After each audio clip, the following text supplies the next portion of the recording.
9 de diciembre del 2005. El sol salió hace ya varias horas. Es el segundo día de mi pesadilla. Hace menos de un día que todo esto empezó, que me quitaron mi vida al grado que ya ni siquiera sé si todavía tengo mi empleo en el hotel o si alguien me está buscando. Cuando bajo del coche para entrar a las oficinas del Asiedo, las cámaras todavía están ahí. Estoy esposada, me maltratan. Es como si fuera otra persona, una criminal, tratada a la mexicana, con la brutalidad y el caos que comparten la policía y los periodistas. Estamos en el corazón de la Ciudad de México, donde, como todas las mañanas, la relativa calma de la noche se esfuma de repente por los sonidos de los claxones, los gritos y las estridentes sirenas. Es una ciudad de locuras y colores, donde me sentí a gusto enseguida, porque aquí hay una libertad que te hace creer que todo es posible, que uno puede tener un lugar con poco trabajo. Mientras bajamos del coche de la AFI para entrar al enorme edificio del Asiedo, miro a la gente que, apresurada, se dirige hacia su trabajo o se ocupa de sus quehaceres cotidianos sin ni siquiera notar lo que está pasando, sin ni siquiera voltear. Si supieran cuánto quisiera estar en su lugar, hasta de los que se dirigen a una junta tediosa, que tienen una reunión desagradable o que tienen miedo de que sus jefes les griten. Me duelen los pies, estoy cansada, tengo frío y sobre todo tengo miedo. Por lo menos no me van a matar. Ahora hay gente y me doy cuenta de que eso me tranquiliza un poco. La idea de que pudiesen haber hecho conmigo lo que quisieran y que sin duda nadie se hubiera enterado no me abandonó en toda la noche. Y, sin querer admitirlo, pensé en lo peor. Es como si hubiera luchado por enterrar esa idea terrorífica y que resurgía ahora que estoy más tranquila. No me van a matar. Nunca me sentí tan lejos de mi hogar, ni cuando comprendí que todo se había arruinado con Sebastián, ni con el arquitecto loco que tiraba a la cabeza de sus empleados todo lo que tenía cerca. Siempre creí en mí, siempre supe que tenía mi lugar en México. Pero ahora todo se me escapa. Quisiera volver a mi casa. Estoy esposada, me empujan, se burlan de mí. Siento que no valgo nada para los que están aquí. La puerta de una oficina oscura se cierra. Estoy con 3 policías que me sentaron brutalmente en una silla de metal. Y empieza de nuevo. Me hacen una vez más las mismas preguntas, siempre para saber lo que estaba haciendo ahí, por qué habíamos secuestrado a las personas, cuánto nos pagaban, quiénes son nuestros cómplices y dónde están. Ya no puedo más. Quiero decirles de nuevo que no sabía nada, que no entiendo nada de todo esto, que soy inocente, pero no lo puedo evitar. Grito. Me altero, me enfado, un enfado que no controlo, que sale al mismo tiempo que mis lágrimas. Y quiero levantarme de la silla, pero unas manos firmes me sostienen y me mantienen sentada. Pierdo la voz. Estoy tan desconcertada que no puedo seguir. Les provoco risa, se ríen y se burlan. Me doy cuenta que para ellos soy culpable y que van a esperar todo el tiempo necesario para que les diga lo que quieren oír. Ya no son los policías de la camioneta o los del coche que me hablaban suavemente. Me doy cuenta de que son hombres más importantes. Hablan con más seguridad, con arrogancia, mirándome a los ojos para hacerme entender que ellos mandan, que yo no soy nada en esta habitación lúgubre. Y cuando llegan otros 3 tipos para reemplazarlos una hora más tarde, es lo mismo. Me hablan como a una delincuente, y eso me paraliza. Entonces, al parecer, te gusta el café. Al parecer, te gustan los gatos. No sé de dónde sacan eso, pero el tono que están usando no me gusta nada. Quieren hacerme comprender algo, pero no estoy en condiciones. Solo sé que me siento muy pequeña, perdida en medio de un sistema policial que no tiene buena reputación y que puede aplastarme a su antojo sin que yo pueda hacer nada. Y ya nadie muestra la mínima voluntad de querer ayudarme o al menos de ser amable. ¿Sabes? Puedes hablar. Israel lo confesó todo. Dijo que estabas con él, que él secuestró a esas personas y a otras y que tú lo ayudabas. Sabemos que eres culpable y él no los confirma. No puedo creerlo. Es más, no lo creo. ¿Por qué inventaría Israel todo eso? ¿Por qué contar cosas así? Porque lo golpearon, obviamente. Lo vi en un muy mal estado. Sin embargo, no dudó ni un segundo. No les pudo haber dicho a esos tipos que secuestré a esa gente. No tiene sentido. Sin duda, para dejarme darle vueltas a todo eso, me dejarán solo un momento. Pero si creen que puedo pensar, se equivocan. Me siento desarticulada, completamente abrumada por esta historia que me supera. y solo intuyo que todo esto se está volviendo más grave, que, a ojos de la policía más poderosa del país, soy una criminal y que sin duda pasaré momentos muy duros. Terminarán por darse cuenta de su error, de eso no tengo duda, pero mientras tanto, ¿qué pasará conmigo? Empiezo a hacerme una idea de lo que vendrá. Para empezar, en todos los pisos donde estuve me hicieron pasar de un cubo a otro, especies de celdas con paredes metálicas, frías, sucias, inquietantes. Llega un médico. Pienso que es un médico porque lleva puesta una bata blanca. No se presenta, no me explica lo que me va a hacer, pero me da órdenes. Desvístete, date vuelta, vístete. Y ahora son jóvenes los que vienen. No sé qué hacen aquí. Parecen estudiantes, pero ¿por qué pueden hacerme tantas preguntas sobre lo que hago, con quién vivo, cómo era mi vida? Son arrogantes, no entiendo, y de todas maneras tengo la impresión de que no me escuchan. Solo están allí para gritarme. Sigo sin comprender. Creo que ya es tarde. El hombre fuerte de bigotes que me había golpeado en el rancho está de vuelta. Es él quien me da más miedo. Sin embargo, esta vez está muy calmado, sentado en el escritorio, esbozando una pequeña sonrisa. Parece estar contento por lo que está pasando, y siento que no es nada bueno para mí. Me pregunto si conozco a Eduardo Margolis. ¿Qué debo contestarle? Claro que lo conozco, pero tiene tal reputación que no sé si debo decir que lo conozco. Una vez más, no tengo mucho tiempo para contestar.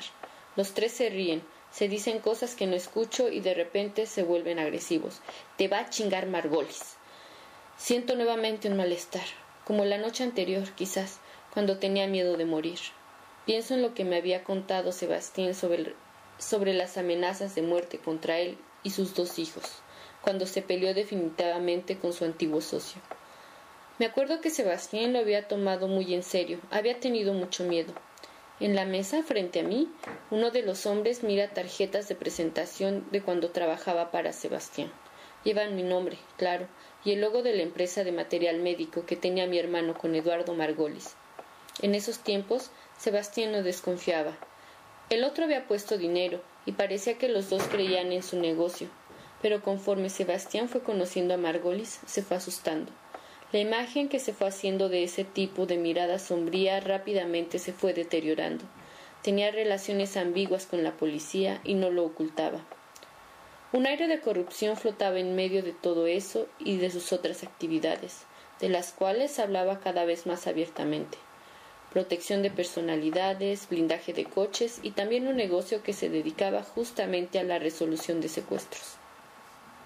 Decía que trabajaba con la policía, pero eso aquí no significa mucho. En México todo el mundo sabe que hay policías que son cómplices de las pandillas para el tráfico de drogas o los secuestros. Ni siquiera nos sorprendimos cuando nos contaron que ellos mismos secuestran para hacer funcionar sus negocios. Ahí fue cuando Sebastián se asustó. Margolis se reía, sin que supiéramos si era por lo increíble de la mentira o porque sentía que no lo podían tocar.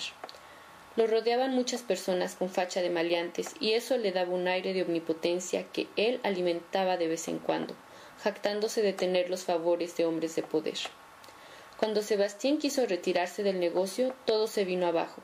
Margolis nunca quiso pagarle las acciones que le quería ceder. Al contrario, presionó a mi hermano para que firmara sin ninguna remuneración.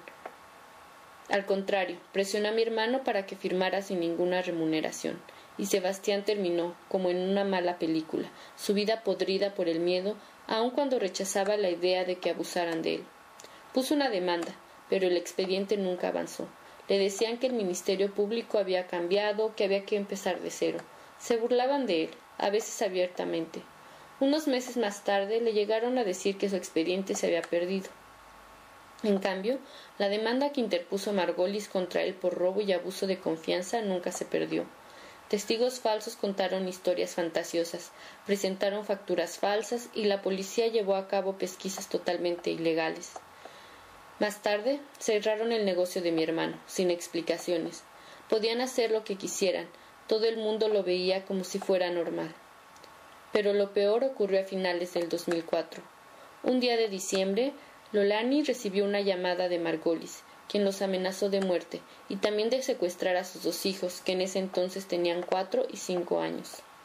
Creo que fue la gota que derramó el vaso para Sebastián. Comprendió que estaba en un mundo donde no tenía nada que hacer, demasiada violencia, demasiada corrupción. No podía enfrentarse a un tipo como Margolis, y ese hombre venía ahora a meterse a mi pesadilla. No tienes ninguna oportunidad, te va a chingar Margolis.